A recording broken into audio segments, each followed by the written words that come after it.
안녕하세요. 내일의 그래프입니다. 오랜만에 인사를 드립니다. 잠시 휴식 시간을 보내다가 왔습니다. 혹시나 기다리신 분들이 계시다면 기다려주셔서 감사드립니다. 미국 주식 투자 포지션은 큰 변동은 없습니다.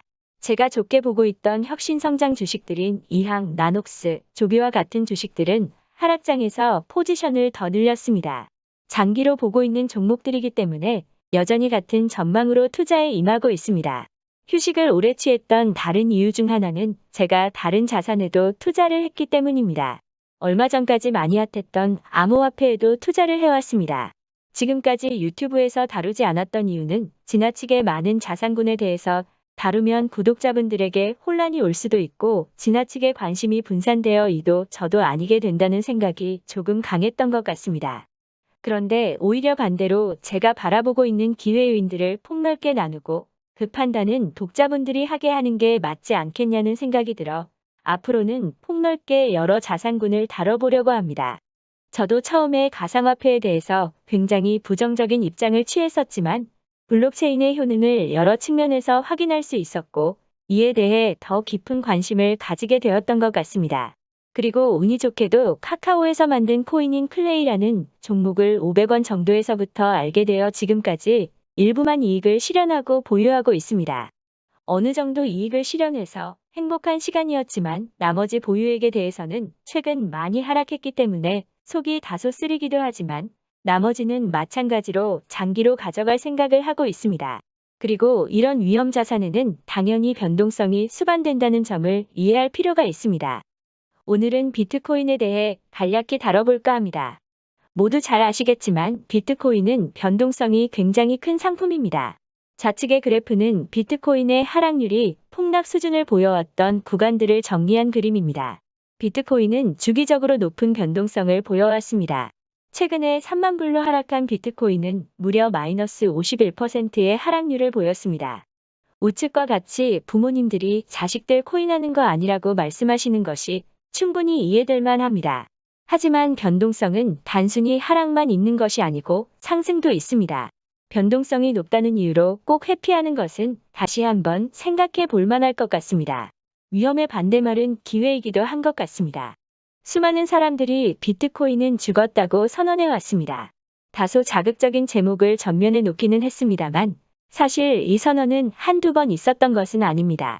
각종 주요 기사나 유명 인사들이 비트코인이 죽었다고 한 횟수는 416번에 달한다고 합니다. 그럼에도 불구하고 비트코인은 질긴 생명력을 보여왔습니다. 지금도 고점 대비 반토막이 나기는 했지만 끝은 아닌 것으로 보입니다. 비트코인이 계속 살아남을 것이라고 생각하는 이유는 바로 완벽에 가까운 탈중앙화 시스템이기 때문입니다. 은행은 중앙화 시스템이기 때문에 예를 들어 은행 본사가 해킹을 당한다면 은행 시스템이 정지될 수도 있습니다. 하지만 비트코인은 채굴하는 마이닝 업체 몇 곳을 차단한다고 막을 수 있는 것이 아닙니다. 남은 사람들이 지속적으로 채굴을 할 것이고 채굴에 대한 대가로 비트코인이 주어지는 한 누군가는 계속 비트코인을 채굴할 것이고 이 시스템을 유지하는 데 기여할 것입니다.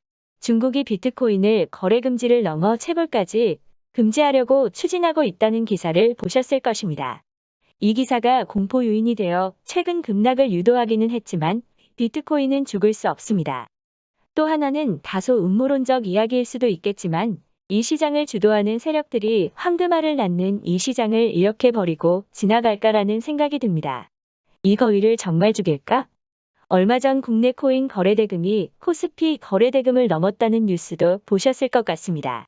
물론 거래소마다 자전 거래량도 있을 테고 허위 거래량도 충분히 있을 것이지만 그럼에도 불구하고 엄청난 시장입니다. 게다가 24시간 동안 운영되는 쉬지 않고 달리는 시장입니다. 이 시장이 일시적으로 죽는 것처럼 보일지 모르겠습니다. 물론 저도 언제가 될지는 장담할 수 없지만 다시 불타오를 것입니다.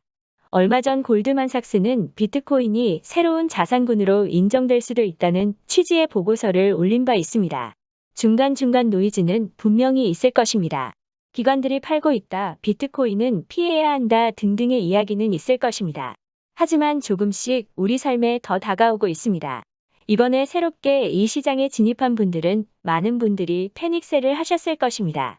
불과 며칠 만에 50%가 하락하는 자산을 쉽게 받아들이기는 어려울 것입니다. 이 공포 분위기를 이용해서 비트코인을 축적하는 고래들이 있습니다. 며칠 전에는 거래소에서 약 2만 개의 비트코인이 거래소를 빠져나갔다는 기사도 나왔습니다. 이 정도의 유출은 2020년 11월 이후 처음이라고 합니다. 개인적으로는 여전히 긍정적으로 보고 있습니다. 오늘 마지막으로 다뤄보고 싶은 부분은 바로 보유자가 더 강해지고 있다는 것입니다. 원래 비트코인은 9년 전 피자도 겨우 시켜 먹었던 장난감이었습니다. 성견 지명이 있었던 개인들이 지속적으로 보유하여 네트워크 효과를 이루었습니다. 그것이 더 발전하여 이제 기업들도 소량이지만 비트코인 이더를 보유하기 시작했습니다. 테슬라, 마이크로스트래티지, 넥슨 이 정도는 바로 생각이 나고 있습니다. 수년 전에는 생각도 하지 못했을 만한 일입니다. 여기부터는 그저 상상의 나래를 펼쳐보는 것입니다. 개인, 기업에 이어 만약 국가가 비트코인을 보유한다면 어떨까요? 국가들은 외환 보유고를 달러, 유로, 금 등으로 다변화하여 보유를 합니다. 언젠가는 국가들도 비트코인을 보유하는 시간이 오지 않을까 기대를 해보고 있습니다. 이것에 대한 힌트는 바로 최근 엘살바도르의 행보를 통해서 엿볼 수 있습니다. 이 국가는 비트코인을 세계 처음으로 법정 통화로 승인하였습니다. 법정 통화로 승인하고 에라 모르겠다 하고 대강 생각한 것이 아닌 것으로 보입니다. 비트코인을 법정 화폐로 인정하여 양도소득세를 받지 않습니다. 저는 이 뒷부분이 굉장히 와닿았는데 정부의 대차 대조표에도 포함될 가능성이 농후해지고 있다고 언급하고 있습니다. 많은 사람들이 비트코인의 가격 변동성이 너무 심한데 어떻게 이것이 화폐로 쓰일 수 있겠냐고 합니다. 맞습니다. 그래서 엘살바도르는 1.5억 달러의 미화달러 펀드를 조성해서 상인들이 비트코인을 받거나 비트코인 상당의 미화달러를 즉시 환전해서 받을 수 있도록 세심하게 설계를 하기도 했습니다. 즉시 환전은 스트라이크라는 어플을 통해서 하는 것으로 알고 있습니다. 그만큼 비트코인의 대중성이 더욱 확대될 것입니다. 물론 엘살바도르가 큰 국가는 아닙니다. 겨우 인구 650만 명 수준의 국가입니다. 그런데 우리는 비트코인의 첫 거래가 피자 주문으로 시작했다는 점을 기억할 필요가 있습니다. 게다가 비트코인을 지지하는 움직임이 계속 일어나고 있습니다. 국가의 정책에 영향을 미칠 수 있는 유력 인사들은 지금은 중남미 국가의 유력 인사들을 중심으로 일어나고 있지만 분명 더 확대될 수도 있지 않을까 생각을 합니다. 간략히 비트코인이 아직 죽지 않은 이유를 나열해 보았습니다. 크게 부담되지 않는 범위에서 비트코인을 아주 일부라도 보유해 보시는 게 어떨까 생각이 듭니다. 간간히 다양한 자산군을 살펴보는 기회를 가져보도록 하겠습니다.